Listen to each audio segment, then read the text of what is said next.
Hello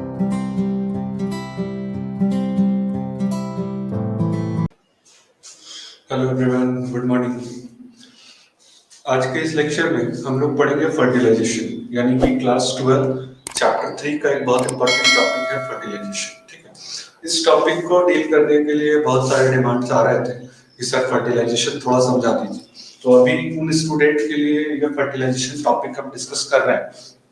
ऐसे normally fertilisation को हम लोग क्या करते हैं कि फर्टिलाइजेशन है आपका फ्यूजन ऑफ गैमेट।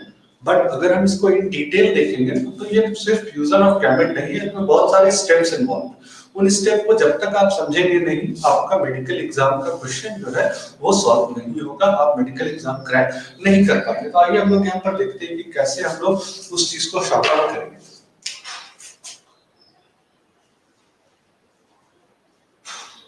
फर्टिलाइजेशन जो आपका प्रोसेस है, ये फर्टिलाइजेशन आपका फ्यूजन ऑफ गैमेट है। क्या है? Fusion of gamete. In simple word ये आपका क्या है? Fusion of gamete. ठीक है, यानी कि मेल गैमेट फ्यूज करता है फीमेल गैमेट से और आपका फर्टिलाइजेशन हो जाता है। तो कहने के लिए तो ये इतना सा बात है, बट इसमें और भी बहुत सारी चीजें छिपी हुई हैं और भी मेजर स्टेप्स छिपे हुए हैं।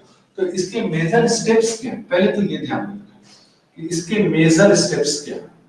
इसके मेजर स्टेप्स में जो सबसे पहला पॉइंट आता है, वो सबसे पहला पॉइंट है तुम्हारा कैपेसिटेशन। कौन सा पॉइंट? कैपेसिटेशन। ध्यान रखिएगा कैपेसिटेशन क्या है। तो कैपेसिटेशन एक मोस्ट इंपॉर्टेंट स्टेप है जो आपको यहां पर समझना होगा। ठीक, कैपेसिटेशन क्या होता है? Capacitation is a process where sperm is hyper activated. sperm is hyper activated, यानी कि जो स्पर्म आपका वेजाइना में डिस्चार्ज हो जाता है, उनमें से कुछ स्पर्म हाइपर एक्टिवेटेड हो जाते हैं, यानी कि एक की तरफ मूव करने का उनका स्पीड जो है वो डबल हो जाता है। तो ये हाइपर एक्टिवेशन का जो प्रोसेस है स्पर्म का, ये क्या कहलाता है? ये कहलाता है कैपेसिटेशन। तो ध्यान रखेंगे, capacitation is what? Hyper activation of sperm. इसके बारे में दूसरा पॉइंट याद रखेंगे कि कैपेसिटेशन कहां होता है। तो कैपेसिटेशन आपका होता है इनसाइड वेजाइना, यानी कि फीमेल रिप्रोडक्टिव ट्रैक्ट के अंदर आपका कैपेसिटेशन होता है। जैसे ही स्पर्म फीमेल रिप्रोडक्टिव ट्रैक्ट के अंदर जाता है, वो हाइपर एक्टिवेटेड हो जाता है, यानी कि उसकी मोटिलिटी, उसका स्पीड 2x हो जाता है। क्या हो जाता है? उसका स्पीड डबल हो जाता है, यानी बाकी सारे स्पर्म से वो ज्यादा एक्टिवेट हो जाता है, इसका स्पीड बढ़ जाता है।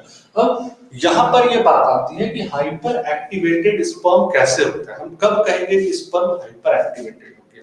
स्पर्म को हाइपर एक्टिवेटेड करने के लिए क्या क्या कंडीशन है, तो इस पॉइंट को समझाने के लिए यहाँ पर बहुत इंपॉर्टेंट बात है। कोई भी स्पर्म हाइपर एक्टिवेटेड तब होता है जब स्पर्म से कोलेस्ट्रॉल रिमूव हो जाता है। अगर स्पर्म से कोलेस्ट्रॉल रिमूव हो जाए तो स्पर्म क्या हो जाएगा? स्पर्म हो जाएगा हाइपर एक्टिवेटेड। तो सबसे पहला कंडीशन क्या है हाइपर एक्टिवेट करने का स्पर्म को? कोलेस्ट्रॉल का रिमूवल। दूसरा, हाइपर एक्टिवेट करने के लिए क्या चाहिए? इस स्पर्म को हाइपर एक्टिवेट करने के लिए स्पर्म में इनफ्लक्स होता है। किसका? Influx of Ca2+। ठीक है, यानी कि कैल्शियम आयन का इनफ्लक्स होता है। तो अगर कैल्शियम आयन का इनफ्लक्स हो जाए और कोलेस्ट्रॉल का रिमूवल हो जाए, ठीक है, तो स्पर्म क्या हो जाएगा? हाइपर एक्टिवेटेड हो जाएगा। आप इसको एकदम सिंपली समझ सकते हैं। रिमूवल हो जाए किसका?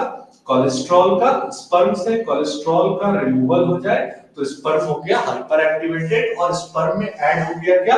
अगर Ca2+ ऐड हो गया तो भी स्पर्म तुम्हारा क्या हो जाएगा? हाइपर एक्टिवेटेड हो जाएगा। तो ये सबसे इंपॉर्टेंट चीज है। हम लोग सिंपली क्या पढ़ लेते हैं? Capacitation is a process by which sperm is hyper activated. But मामला क्या है कि हाइपर एक्टिवेटेड क्या होता है, कैसे हाइपर एक्टिवेटेड होता है? तो ऑब्वियस बात है, removal of cholesterol from sperm makes it hyper activated. अब इसमें अगला पॉइंट क्या आता है कि कितना दिन लगता है वेजाइना में जाने के बाद स्पर्म को हाइपर एक्टिवेट होने में 6 to 7 days लगता है। कितना दिन लगता है?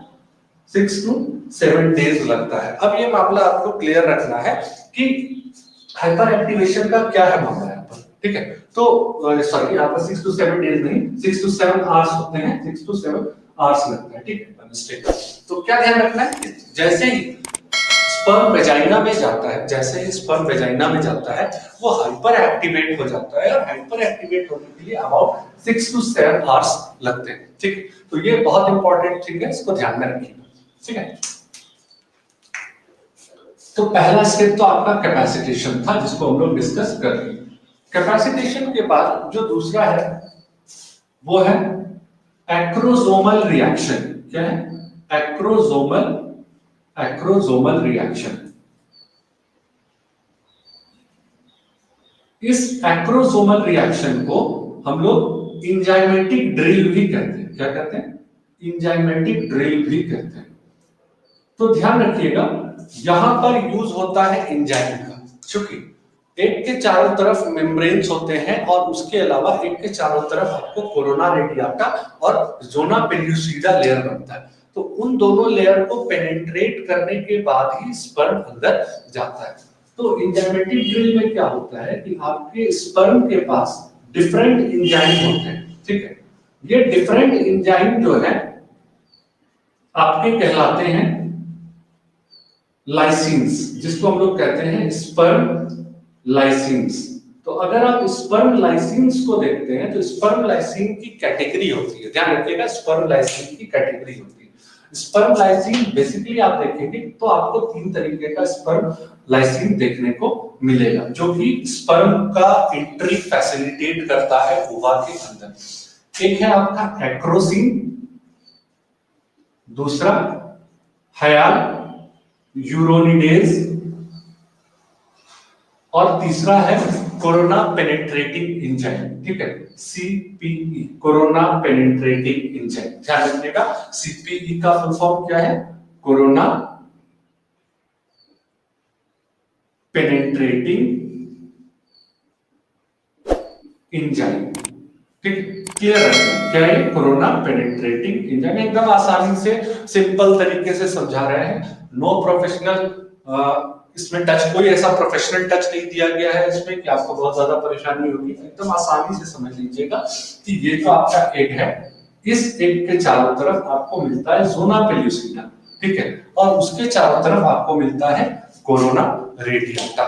तो स्पर्म के पास बहुत सारे एंजाइम्स होते हैं जो इन लेयर्स को ब्रेक करके स्पर्म को अंदर लाने में मदद करता है और एग के न्यूक्लियस से फ्यूज करने में हेल्प करता है। तो इन लेयर्स को तोड़ने के लिए स्पर्म के पास एंजाइम, हम बताए थे स्पर्म वाले टॉपिक में कि स्पर्म के पास जो स्पर्म का हेड होता है वहां पर आपको मिलते हैं एक्रोसोम।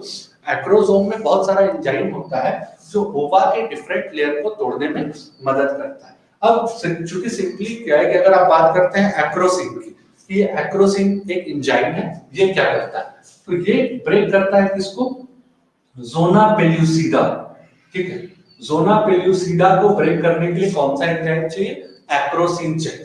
अगर आप सीपी देख रहे हैं, कोरोना पेनिट्रेटिंग एंजाइम, तो ये किसको डाइजेस्ट करेगा? Corona radiata.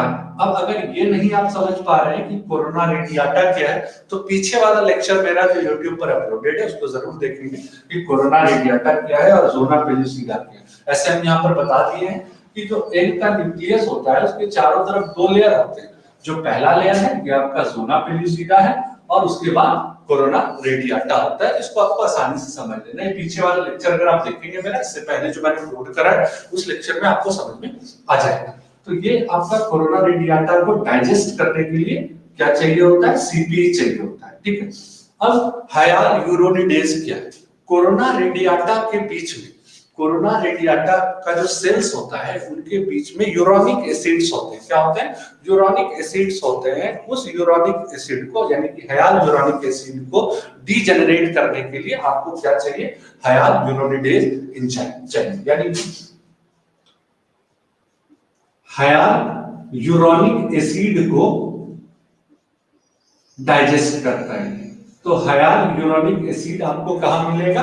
हायाल यूरोनिक एसिड मिलेगा आपको कोरोना रेडियाटा के सेल्स के बीच में, ठीक। तो आप ये समझ रहे हैं कि मेजर स्टेप में पहला कैपेसिटेशन, जिसमें कि स्पर्म आपका क्या होता था, स्पर्म आपको एक्टिवेट होता था। नीचे थोड़ा दिखा देते हैं क्या मैंने लिखा हुआ है यहाँ पे। स्पर्म आपका एक्टिवेट होता था, हाइपर एक्टिवेट होता था। तो हाइपर एक्टिवेट होना मतलब उसका स्पीड बढ़ जाता है, तेजी से भागता है वो एक की तरफ, जिसके लिए उसको 6 से 7 घंटे का समय लगता है। तो ये भी क्वेश्चन पूछता है कि स्पर्म हाइपर एक्टिवेटेड कैसे होता है। कोलेस्ट्रॉल स्पर्म से रिमूव हो जाता है और कैल्शियम उसमें ऐड हो जाता है, तो स्पर्म क्या हो जाएगा, हाइपर एक्टिवेटेड हो जाएगा।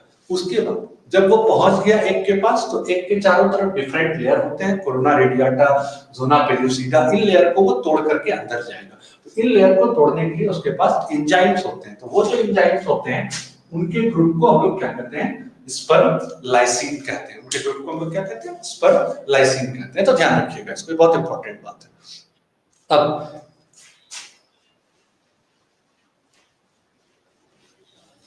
जैसे ही ये पेनिट्रेट कर देता है, जैसे ही ये एग के अंदर चला जाता है या एक मेम्ब्रेन को टच करता है, वहां पर होगा आपका तीसरा step, fusion of egg sperm with egg membrane. ठीक है, fusion of sperm with egg membrane. ठीक है, तो जब आप इन चीजों को देखेंगे तो आपको ये समझ में आएगा कि मैं क्या बात कर रहा हूं। पहले तो स्पर्म कोरोना रेडिएटा को तोड़ता है, ठीक है, उसके बाद जोना पेलुसिडा, उसके बाद हर एक सेल का, क्योंकि एक एक सेल है, उसके चारों तरफ भी आपको प्लाज्मा मेम्ब्रेन मिलेगा। उसके मेम्ब्रेन के टच में पहले ये स्पर्म आएगा, ठीक है ना। तो मेम्ब्रेन के टच में जो स्पर्म आता है, जैसे ही वो कहलाता है fusion of sperm with egg membrane. अभी स्पर्म अंदर नहीं आया है, ध्यान रखिएगा, अभी स्पर्म आपका अंदर नहीं आया है, वो एग के मेम्ब्रेन से टच किया हुआ है। यानी कि यहां पर हम इसको मिटा देते हैं, आपको आसानी समझ में आ जाएगा। ये एग के मेम्ब्रेन में टच किया हुआ, तो जैसे ये टच करता है ना, वहां पर एक रिएक्शन होता है। क्या रिएक्शन होता है उस दौरान, तो उसको हम लोग सेकंड पॉइंट में डील करेंगे, इसके बाद फोर्थ पॉइंट में इसको हम लोग डील करेंगे। जैसे ही ये काम हो जाता है, फिर होता है एक्टिवेशन। अब भैया एक्टिवेशन किस चीज का होता है, ये इंपॉर्टेंट पॉइंट है। एक्टिवेशन एक इंपॉर्टेंट पॉइंट है। सिंपली ये कह देना स्पर्म गया एक के न्यूक्लियस से फ्यूज कर गया, फर्टिलाइजेशन है, ये काम नहीं करेगा, दिस विल नॉट डू। अब एक्टिवेशन क्या चीज का होता है, तो एक्टिवेशन समझने के लिए थोड़ा हम आपको डिटेल समझते हैं। प्राइमरी oocyte से बनता है सेकेंडरी oocyte। क्या बनता है, सेकेंडरी oocyte। लास्ट लेक्चर देखिएगा, पता चल जाएगा कैसे बन रहा है, ठीक है ना। सेकेंडरी oocyte बनता है। अब प्राइमरी oocyte आपका डिप्लॉयड होता था, यहां मेयोसिस 1 हुआ और बना सेकेंडरी oocyte, जो कि हैप्लॉयड होता है। तो जब भी मेयोसिस होता था तो हम बताए थे कि पोलर बॉडी बनता है, ठीक, ये भी हम क्लियर बताए हुए थे, समझाए हुए थे वहां पर। अब क्या होता है, सेकेंडरी oocyte बन के रेस्ट में चला जाता है, यानी कि जो आपका फैलोपियन ट्यूब में वेट कर रहा होता है वो प्रॉपर एग नहीं होता है, वो आपका क्या होता है, सेकेंडरी oocyte होता है, जिसको हम लोग एज यूजुअल बोल देते हैं एग, लेकिन वो एग नहीं होता है, वो क्या होता है, सेकेंडरी oocyte होता है। अब जैसे ही इस सेकेंडरी oocyte, यानी कि ये सेकेंडरी oocyte में स्पर्म आकर के कांटेक्ट किया, ठीक है, जैसे ही स्पर्म यहां पर आया सेकेंडरी oocyte के पास, तो आप इस चीज को देखेंगे कि जैसे ही स्पर्म आया सेकेंडरी oocyte के पास, इसमें हुआ, अब स्टार्ट किया मियोसिस 2 और बना सेकेंड पोलर बॉडी। क्या बना, सेकेंड पोलर बॉडी।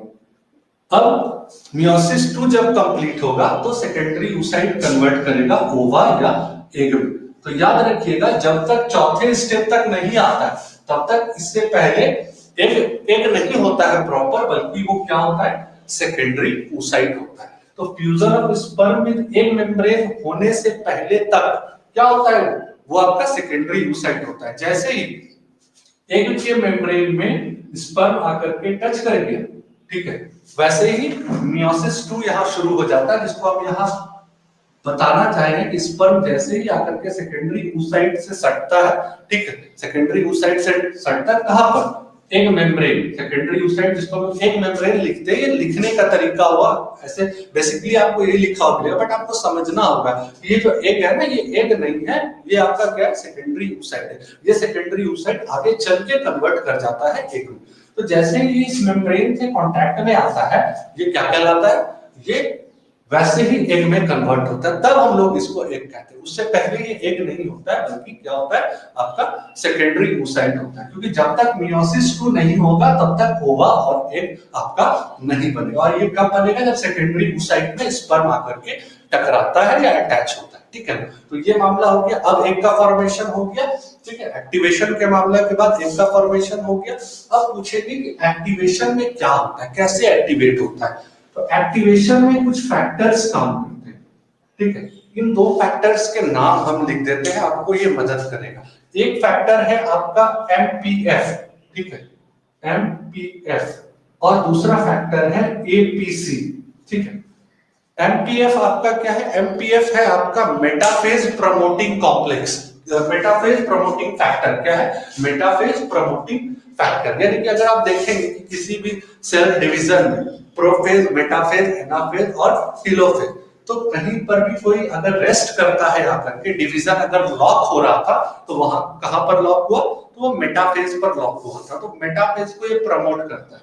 और एपीसी क्या है, एनाफेज प्रमोटिंग कॉम्प्लेक्स, यानी कि मेटाफेज को आगे बढ़ा करके एनाफेज की तरफ लेकर के जाता है। मतलब प्रोफेज, मेटाफेज, एनाफेज, टेलोफेज जैसे होगा वैसे सेल डिवीजन कंप्लीट होगा। तो मेटाफेज और एनाफेज प्रमोटिंग कॉम्प्लेक्स जो है, ये सेल डिवीजन को कंप्लीट करते हैं, तभी तभी आपका सेकेंडरी oocyte आपका कन्वर्ट करता है, किसमें, एग में कन्वर्ट करता है। अगर इस पर कोई भी डाउट किसी को भी हो रहा है, कमेंट सेक्शन में तुरंत लिख दीजिएगा।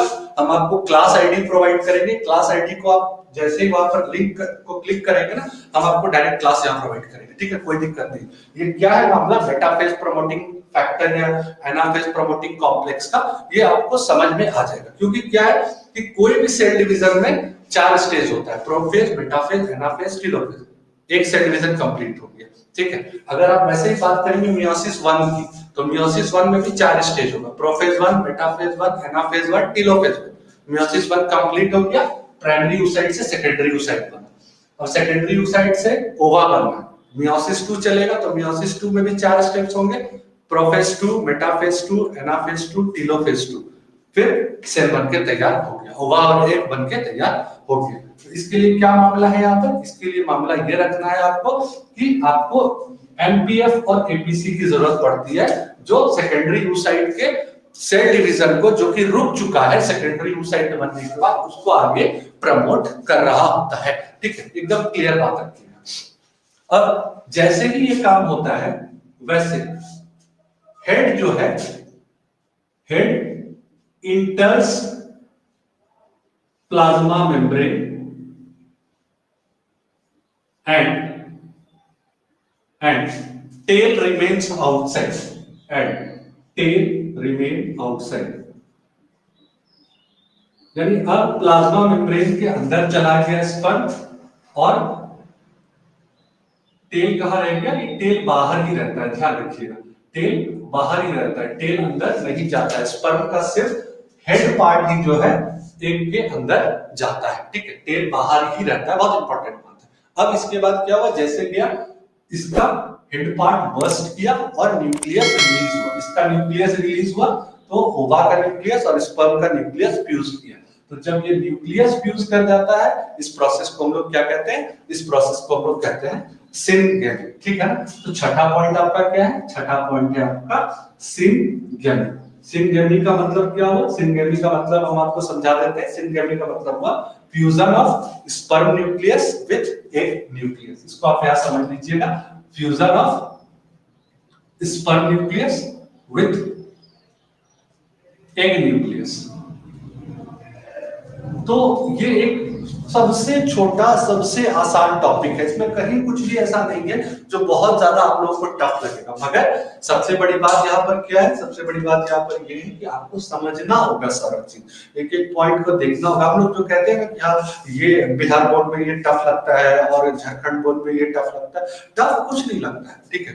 टफ ना कुछ है ना टफ लगेगा, चीजों को हम लोग टफ बना देते हैं, ठीक है। जो चीजों को टफ कैसे बनाते हैं हम लोग जो टफ पार्ट होता है, मतलब जो चीज एक्सप्लेन करने वाला पार्ट है, उसको एक्सप्लेन करने से भागने की कोशिश करते हैं, और बच्चे उसको एक्सेप्ट करने से भागने की कोशिश करते हैं। कभी मत भागने की कोशिश कीजिए, आपको हर चीज मिलेगा, हर चीज अवेलेबल है यहाँ पर, सारा डेटा अवेलेबल। आप कहीं पर भी किसी भी जगह जाएंगे, आपको इससे ज्यादा कुछ नहीं पढ़ाया जाएगा। हाँ, 10% डेविएशन आपको देखने को मिलेगा, बट ये कंप्लीट नॉलेज हो गया, मतलब आपने ये 90% नॉलेज गेन कर लिया है। तो ये 90% नॉलेज जब आपने गेन कर लिया है, तो आपको आगे मेडिकल एग्जाम के लिए 10% की जरूरत पड़ेगी या 15% की जरूरत पड़ेगी, जो कि आपका प्रैक्टिस सेट से क्लियर हो जाएगा। तो जो हम टेस्ट लेते हैं अपने आईडी पर, तो आप उस टेस्ट से जुड़िए, वो वीकली टेस्ट है, आप उस टेस्ट से जुड़िए, आपको मार्क्स 100% अच्छा आएगा। एकदम आप कनेक्टेड रहिए। आप लॉकडाउन में या इस कोरोना में हम लोग को इसके साथ जीने का आदत डालना होगा, ठीक है। जो भी हमारे बिहार बोर्ड के स्टूडेंट हैं या सीबीएसई बोर्ड के स्टूडेंट हैं, मैं उनको बताना चाहूंगा कि आप सेफ रहिए, सुरक्षित रहिए। पढ़ाने का कई तरीका है, हम क्लास में भी लाइव पढ़ा रहे हैं आप लोगों को, और हम यूट्यूब वीडियो बना के भी डाल रहे हैं। तो अगर हम अपने एंड से इतना एफर्ट लगा रहे हैं, तो आप भी अपने एंड से पूरा एफर्ट लगाइए, मार्क्स आपको 100% आएगा, ठीक है। कहीं कोई डाउट नहीं है, कहीं कोई प्रॉब्लम नहीं है इसमें। प्रैक्टिस मत छोड़िएगा, प्रैक्टिस करते रहिएगा और पढ़ते रहिएगा। Thank you. हेलो एवरीवन, आज के इस क्लास में हम एक छोटा टॉपिक डिस्कस करेंगे, बट बहुत इंपॉर्टेंट टॉपिक है, वो है कॉर्टिकल रिएक्शन, ठीक है। कॉर्टिकल रिएक्शन बहुत इंपॉर्टेंट टॉपिक है। क्या होता है कॉर्टिकल रिएक्शन? बहुत छोटा और बहुत इंपॉर्टेंट टॉपिक है, ध्यान रखना है। कॉर्टिकल रिएक्शन, कॉर्टिकल रिएक्शन क्या होता है?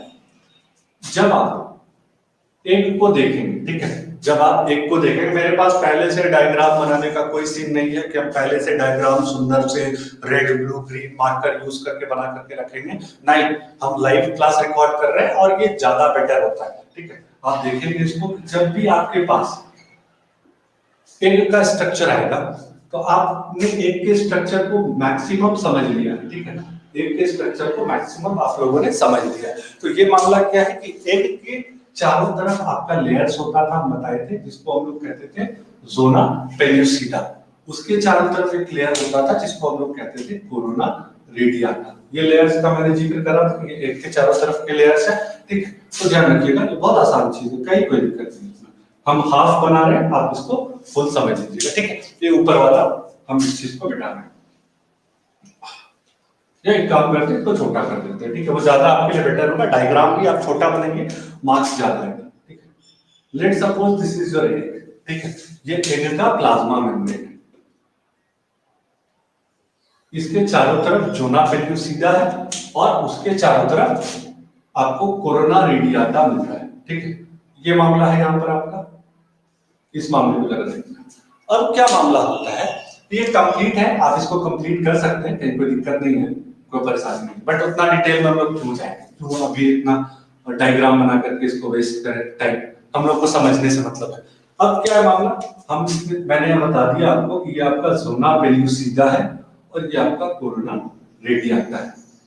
तो जब इंजाइमेटिक ड्रिल होता है, तो हम आपको ये भी बताएं कि इंजाइमेटिक ड्रिल में स्पर्म आता है और डिफरेंट लेयर्स को तोड़ते हुए वो अंदर आ जाता है, ठीक है।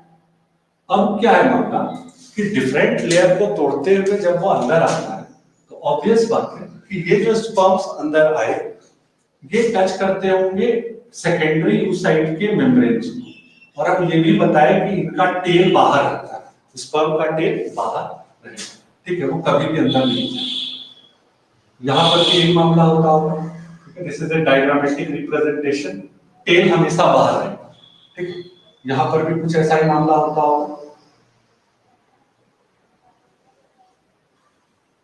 ठीक है। समझने की बात है यहाँ पर क्या होता है कि एग के अंदर प्लाज्मा मेम्ब्रेन के ठीक नीचे, एग का जो प्लाज्मा मेम्ब्रेन है उसके ठीक नीचे, यानी जिसको आप सेकेंडरी oocyte भी कहते हैं, लेकिन अब चूंकि जैसे स्पर्म इसके प्लाज्मा मेम्ब्रेन को टच किया, अब ये किसमें कन्वर्ट हो जाएगा, एग में कन्वर्ट हो जाएगा। इसके अंदर छोटे छोटे ग्रैन्यूल्स होते हैं जो यहाँ पर अरेंज होते हैं, ठीक है। ये यहाँ पर अरेंज होते हैं, छोटे छोटे ग्रेन्यूल्स होते हैं जो यहाँ अरेंज होते हैं इसके साइटोप्लाज्म में। इसको हम लोग कहते हैं कॉर्टिकल ग्रेन्यूल्स। क्या कहते हैं? Cortical granules. ये कॉर्टिकल ग्रेन्यूल्स ही कॉर्टिकल रिएक्शन करते हैं।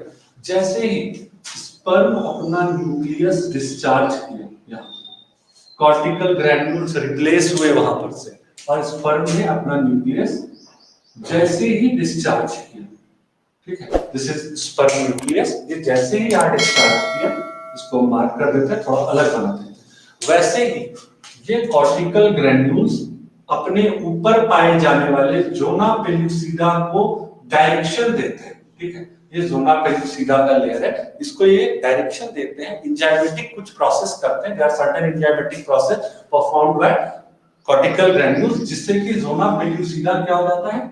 हार्डन हो जाता है। अब ये और किसी भी स्पर्म को अंदर आने नहीं देगा। अब क्या होगा? ये किसी भी स्पर्म को अंदर आने नहीं देगा, और इससे क्या होगा? पॉलीस्पर्मी से आपका ओवा बच सकेगा। तो ये मामला क्या है? कॉर्टिकल ग्रेन्यूल्स का क्या रोल प्ले होता है कि कॉर्टिकल ग्रेन्यूल्स कॉर्टिकल रिएक्शन करते हैं, यानी कि कॉर्टिकल रिएक्शन एक ऐसा रिएक्शन है जिसमें कि जैसे ही स्पर्म का न्यूक्लियस अंदर रिलीज होता है एग के साइटोप्लाज्म में, एग के साइटोप्लाज्म में जैसे ही स्पर्म का न्यूक्लियस रिलीज होता है, वैसे ही ये कॉर्टिकल ग्रेन्यूल्स जोना पेलुसिडा को हार्डन कर देते हैं, यानी कि टफ कर देते हैं। अब इसमें कोई स्पर्म इसके आर पार आ ही नहीं सकता, ब्लॉक हो गया, ठीक है, ब्लॉकिंग जोना पेलुसिडा। तो इस रिएक्शन को हम लोग क्या कहते हैं? इस रिएक्शन को हम लोग कहते हैं कॉर्टिकल रिएक्शन। तो ये है आपका कॉर्टिकल रिएक्शन। बहुत छोटा, बहुत आसान सा प्रोसेस है, ठीक है ना, बहुत छोटा और बहुत आसान सा प्रोसेस है जिसको आप आसानी से समझ सकते हैं। तो इसी के साथ जो है ना हम लोगों का फर्टिलाइजेशन टॉपिक जो है वो ओवर हो गया। फर्टिलाइजेशन में हमारे पास कुछ भी एक्स्ट्रा नहीं बचा है जिसको हम लोग डिस्कस कर सकते हैं। तो आराम से पढ़िए, पढ़ते रहिए, बेहतर पढ़िए, कहीं कोई परेशानी हो डायरेक्ट आप हमसे कॉल पर भी बात कर सकते हैं, लाइव क्लास भी प्रोवाइड कराएंगे, और आपको हम लेक्चर्स बना करके भी अवेलेबल हो सकते हैं। जैसे आप पढ़ सकते हैं, जैसे आप सीख सकते हैं, मुद्दा एक ही होना चाहिए, सीखने का। तो सीखते रहिए और हमेशा आगे बढ़ते रहिए। Thank you.